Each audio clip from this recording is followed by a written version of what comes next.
안녕하세요. 뉴스반장입니다. 공직선거법 2심에서 무죄를 선고받고 바로 산불화재로 피해를 입은 경북 안동으로 향했는데요. 개인적인 승리의 순간을 잠시 뒤로 하고 피해 주민들과 소방대원들을 위로하고 지원하는 모습을 보여줬습니다. 그의 이 모습은 단순히 정치적인 행보가 아니라 진정성 있는 리더십의 표본이었다는 점에서 큰 의미가 있습니다. 여기서 중요한 점은 이재명 대표가 무죄를 선고받고 개인적인 기쁨에 젖지 않았다는 것입니다. 정치인이라면 당연히 기뻐할 수 있는 순간이지만 이 대표는 정치적 이득을 취하기보다는 국민의 고통을 가장 먼저 생각하며 행동했죠. 이는 그가 국민을 위한 지도자임을 확실히 보여준 순간이었습니다. 지금 우리는 이 나라에서 누가 진정한 지도자인지 계속해서 질문하고 있는데요. 이재명 대표는 언제나 위기와 역경 속에서 살아남아 결국 국민들의 기대를 한몸에 받는 인물이 되었습니다. 그는 법적 싸움에서 살아 돌아올 때마다 정치적 힘을 얻었지만 이번 안동 방문은 그가 단순한 정치적 입지를 넘어서 정말로 국민을 위해 일하는 지도자임을 증명한 순간이었다고 할 수 있습니다. 정치인들이 자주 말하는 국민과 함께 한다는 말을 실제로 행동으로 보여주는 사람은 얼마나 될까요?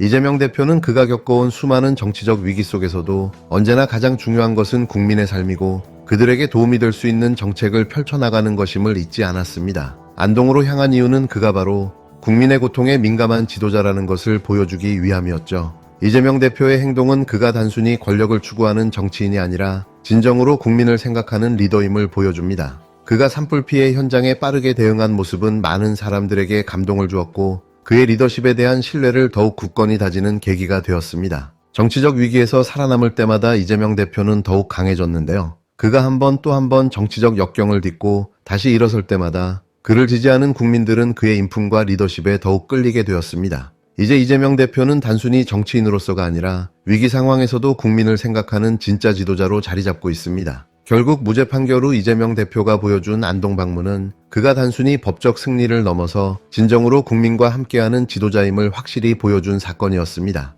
그가 향한 곳은 정치적 목적이 아닌 국민의 고통을 덜어주기 위한 행동이었으며 이는 그가 대한민국을 이끌어갈 지도자로서 꼭 필요한 품성을 입증한 순간이었습니다. 이재명 대표가 대통령이 된다면 그는 단순히 권력을 넘어서 진정으로 국민의 삶을 생각하는 리더로서 대한민국을 이끌어갈 것입니다.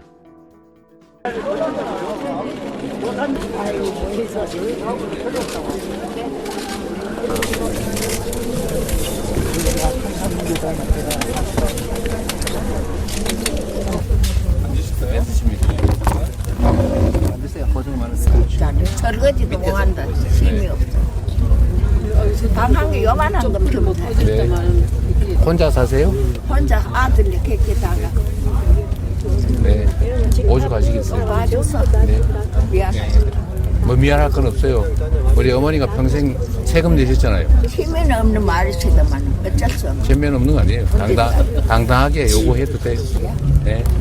이 나라의 도와줘서 주인이잖아. 저희가 잘 챙겨. 할수 있자니까. 네. 도와주시면 고마워. 불도 빨리 끄고 집도 빨리 챙겨가지고 다시 집으로 돌아가실 수 있게 저희가 최선을 다할게요. 집은 1,500 주고 술에는 5연만 돼. 여기서 할 수는 없고 최대한 빨리 다시 집을 지어야 돼. 그렇게 뭐 힘들 때 먹어 뭐 한둘일 때요 말이야. 나라에 돈 많아요. 아이고. 이런 거 하라고 우리 세금 냈지요.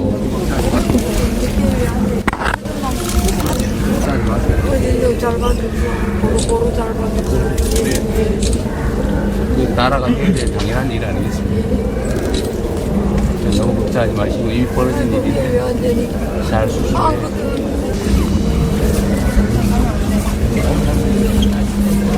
우리 이철호 지사님도 안동시장님이 잘 챙기고 계신 것 같고요. 일단 이재민들에 대해서 지금 상태의 지원도 중요하겠고 또 이분들이 최대한 신속하게 생계터전으로 돌아가실 수 있도록 주거 지원이나 아니면 다른 지원들을 좀 미리 준비해야 될 것 같습니다. 워낙 규모가 큰 재난이라서 지금 전국적으로 충분히 물량이 있을지도 걱정이 되긴 하는데 일단 지금부터라도 좀 챙겨보도록 하겠습니다. 이재명 그의 운명은 결국 대통령이었던 걸까요? 수단과 방법을 가리지 않고 벌어진 이재명 죽이기에도 불구하고 그는 끝끝내 살아 돌아왔습니다. 그를 제거하려 하면 할수록 그는 더 강해졌고 더 많은 국민들이 그를 지지하게 되었는데요. 이재명 더불어민주당 대표가 공직선거법 사건 2심에서 무죄 판결을 받으며 향후 정치 행보에 강한 탄력을 받게 됐습니다. 그가 걸어온 길을 보면 언제나 위기와 고난의 연속이었지만 그때마다 그는 더욱 단단해지고 강해졌습니다. 이제 그의 정치적 여정이 새로운 국면을 맞이하게 된 건데요. 그동안 그를 옥죄어왔던 각종 정치적, 사법적 고비들이 다시금 조명받고 있습니다. 이 대표가 겪은 첫 번째 큰 위기는 바로 2018년 경기지사 선거 당시의 형 강제 입원 사건이었습니다. 검찰은 그가 형을 정신병원에 강제로 입원시키려 했다는 혐의로 이 대표를 기소했는데요. 이 대표는 그런 사실이 없다고 강하게 반박했습니다. 그럼에도 불구하고 검찰은 허위사실 공표 혐의로 그를 기소했고 2심에서는 벌금 300만 원을 선고받았습니다. 만약 이 판결이 유지되었더라면 그는 대선에 출마할 수 없었을 겁니다. 하지만 2020년 7월 대법원은 이 대표에게 무죄 취지로 파기환송을 내렸고 결국 그는 다시 살아나게 되었습니다. 이 판결이야말로 이재명 정치 인생의 첫 번째 대역전극이었죠. 법과 상식에 따라서 인권의 최후 보루로서의 역할을 해주신 대법원에 경의를 표합니다. 그리고 대선에서 석패한 후 그는 곧바로 국회의원에 출마해 당선되었고 더불어민주당 대표에 올라서며 다시 한번 정치적 입지를 굳혔습니다. 하지만 그 순간부터 검찰은 또다시 전방위적인 수사를 시작했죠. 대장동 백현동, 성남FC 후원금 법인카드 유용, 대북송금 위증교사까지 계속해서 혐의를 들이대며 그를 법정에 세웠습니다. 바로 그때가 2023년 9월 최대 위기였죠. 검찰은 이 대표에게 구속영장을 청구하며 정치 생명을 끝낼 기회를 잡으려 했습니다. 이 대표는 그 당시 단식투쟁을 벌이며 부결을 호소했지만 국회에서는 체포동의안이 가결되어 당내에서 큰 혼란이 일어났습니다. 많은 사람들이 이제 끝났다고 생각했죠. 총 득표수 295표 중 가 149표, 부 136표, 기권 6표, 무효 4표로서 가결되었음을 선포합니다. 하지만 그때 법원의 결정은 바로 기각이었습니다. 이 대표는 새벽 2시에 구치소에서 나왔고 그 순간 국민들은 검찰의 무리한 기소에 대해 분노하며 이 대표는 검찰 탄압에 맞선 정치적 생존자로 다시금 환영받았습니다. 인권의 최후 보루라는 사실을 명징하게 증명해 주신 사법부에 깊은 감사의 말씀을 드립니다. 2024년 초 이 대표는 또 한 번의 큰 위기를 맞이했습니다. 이번에는 흉기 암살 사건이었죠. 자칫하면 목숨을 잃을 뻔한 사건이었지만 목에 치명적인 부상만 입었고 구사일생으로 회복해 정치 현장으로 복귀했습니다. 그의 강한 의지와 불굴의 정신을 보여준 사건이었습니다. 그리고 지난해 11월 공직선거법 사건 1심에서 벌금 150만 원이라는 예상보다 더 큰 형량을 선고받으며 또 한 번 위기를 맞았지만 일주일 뒤 위증교사 사건에서는 무죄 판결을 받으며 다시 살아났습니다. 결국 2024년 4월에 열린 공직선거법 2심에서 1심 판단을 전부 뒤집는 무죄 판결을 받으며 또 한 번 기사회생했습니다.